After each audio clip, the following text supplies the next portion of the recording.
आगे बहुत सारे ऐसे वो हैं। कैसे जब यहाँ से हमला हुआ तो जनरल बाजवा की टांगें कांप रही थी। यह भी अखबार, वहाँ के अखबार में जो छपा था, बलबीर जी ने उस अखबार को भी पुस्तक में वो फ्रंट पेज पे छापा प्रामाणिकता के साथ इसमें। पर जैसा आपने सुना हमारे महुआ माझी जी ने कहा, उसका भी एक उल्लेख बलबीर जी की किताब में है बहुत सुंदर, कि पाकिस्तान के भी जो कवि लेखक हैं वो भारत को नहीं भूले हैं और वो कैसे भारतीय शब्दों का इस्तेमाल करते हैं। भारतीय बड़े पात्रों पर कविता लिखते हैं। सिर्फ रहीम नहीं थे और बाकी लोग नहीं थे जिन्होंने गंगा से लेकर के और कृष्ण और बाकी के बारे में कहा। पाकिस्तान में आज कैसे सीता पर कविता लिखी गई, कितना मर्माहत होकर हृदय भेदी।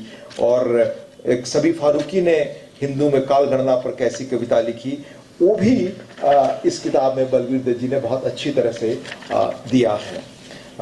यह किताब की बड़ी रोचकता इससे और बढ़ती है। इस तरह जिन्ना से इमरान खान और अभी तक बहुत ही रोचक रूप में ये सारे तथ्य हैं। ये क्यों नई पीढ़ी को ज्यादा और पढ़ना चाहिए, हम सबको पढ़ना चाहिए, क्योंकि अतीत के इन प्रसंगों को आप नहीं जानेंगे तो भविष्य में कोई आप रास्ता हल निकालना चाहते हैं तो शायद न निकाल सके।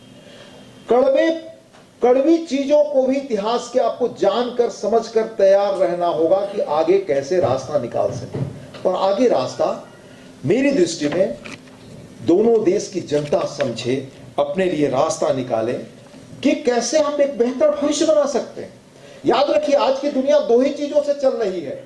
आपकी आर्थिक ताकत, अगर आपके पास आर्थिक ताकत नहीं है, जितने भी आप दार्शनिक ताकत रखते रहे, जितने भी आप आइडियोलॉजी रखते रहे, दुनिया में कोई आपके पीछे नहीं खड़ा होगा। और दूसरा, तकनीक।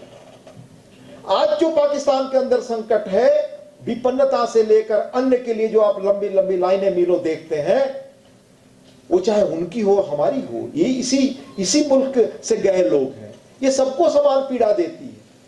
पर उनके लिए भी प्रगति का रास्ता भारत से होकर ही जाता है, ये उनको समझना होगा, उनके हुक्मरानों को समझना होगा। पर उनके हुक्मरान जिन बाहरी तत्वों के प्रभाव में ये समझने को तैयार नहीं है, शायद जनता वहां की दबाव बनाए, समझे, ये हमें मानना चाहिए, कोशिश करनी चाहिए। और मैं मानता हूं कि इस तरह के साहित्य, इस तरह के तथ्य अगर रहेंगे तो हमारी नई पीढ़ी सीख कर समझ कर कोई जरूर रास्ता निकालेगी। आप जानते हैं, पुस्तकें ही जीवन, समाज और देश को बदलती हैं। इस संदर्भ में कुछ 3-4 मैं आपको उदाहरण बताऊं। हार्पर ली का बड़ा मशहूर उपन्यास है To Kill a Mockingbird. इसने अमेरिका में नस्ली अन्याय के बारे में जागरूकता दी। जॉर्ज ऑरवेल का इतना मशहूर उपन्यास है 1984, यह साम्यवाद के प्रति दुनिया को आगाह करता है और आज भी करता है।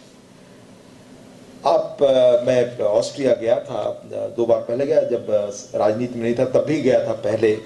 विक्टर फ्रेंकल की किताब मैन सर्च फॉर मीनिंग, इन पुस्तकों ने दुनिया को बदला, दुनिया के मानस को बदला है। फ्रांसीसी क्रांति के बारे में आप जानते हैं कि उस क्रांति की पृष्ठभूमि के लिए माना जाता है कि प्रिंटिंग प्रेस जिम्मेदार। वॉल्टेयर से लेकर बाकी के जो विचार आए तो अपने अलग थे। तो विचारों की ताकत, तथ्यों की ताकत, इतिहास की ताकत आपको नए भविष्य को बनाने की ताकत देता है। उससे सबक लेकर जो गलतियां हुई हैं वो दोबारा उसकी पुनरावृत्ति न हो, इसकी दृष्टि देता है। हम फिर ऐसे हालात से न गुजरे, उसके लिए हमें क्या दोनों मुल्कों के बीच समझदारी डेवलप करनी पड़ेगी, ये समझना होगा। और मैं मानता हूं कि जो वहां पर जो वो ताकतें हैं जिसने भारत में जब इच्छा की तब आतंकवाद, कोई बंबई में होटल पे हमला, कहीं पुलवामा, कहीं ये, ऐसी ताकतों को वहां के लोगों को भी उसी बुनियाद मजबूत ढंग से इसका विरोध करना पड़ेगा। भारत ने यह रास्ता अख्तियार किया। भारत ने कहा नो फंडिंग, और आज कम से कम 92 से बहुत सारे अधिक देश उनको टेरर फंडिंग के लिए तैयार नहीं है। ये सारे रास्तों से निकल करके ही शायद एक रास्ता बने और इन पुस्तकों से हमें सीख मिले कि बेहतर भविष्य बनाने के लिए हमें कैसे एक आदर्श रास्ता मिल सकता है। दुर्भाग्य है कि आज की तारीख में सोशल मीडिया इतना प्रभावी हो गया कि पुस्तकों की ओर लोग ध्यान कम दे पाते हो। तो हमारे भारत में अभी है पढ़ते हैं लोग, लेकिन वो हमारे पीयूष जी बता पाएंगे कि पुस्तकें भारत में तो अधिक बिक रही हैं और ये बिके, ये ऐसी पुस्तकें तो और अधिक बिकनी चाहिए, क्योंकि ये आपको एक भविष्य के लिए दृष्टि देंगी। और मैं मानता हूं कि जो सोशल मीडिया पर उसके मतलब बहुत बढ़िया उपयोग, लेकिन वो उपयोग आज 5% हो रहा है, 95% उस पर अप्रमाणिक चीजें। वैसे लोग पत्रकार जो अपने कथन और करने की प्रामाणिकता नहीं दे सकते, तथ्य नहीं दे सकते, जो बलवीर दत्त जी ने एक परंपरा डाली है, वैसे हमारी पुरानी पीढ़ी ने डाली कि किसी के बारे में कुछ छापे तो एक तथ्य उनसे कम पूछे, तथ्यों की पुष्टि करें। इस दौर में तो इस सोशल मीडिया में कोई भी किसी के बारे में कुछ कह सकता है बिना प्रमाण के। ये दौर कहां ले जाएगा आप समझें। इसलिए प्रामाणिकता के साथ ये पुस्तक, ये भी एक मैसेज है पत्रकारों के लिए खास तौर से, कि पत्रकारिता की प्रतिष्ठा और साख इस कारण बनती है कि इस रूप में चीजें, इस श्रम साध्य प्रवृत्ति से चीजें लिखी जाती हैं, एक एक तथ्यों को ढूंढ करके लिखी जाती हैं। सिर्फ गलत काव्य या कल्पना लोग या किसी के प्रति विद्वेष से कुछ भी कह देने की प्रवृत्ति से इतिहास नहीं बनता। मैं अंत में यही कहना चाहूँगा कि हमारे सारे मौजूदा पत्रकार भी और जो लोग यहाँ लेखक मौजूद हैं, समाज के जो लोग मौजूद हैं, वो कम से कम बलवीर दत्त जी से इस प्रेरणा लें, इस किताब को पढ़ें।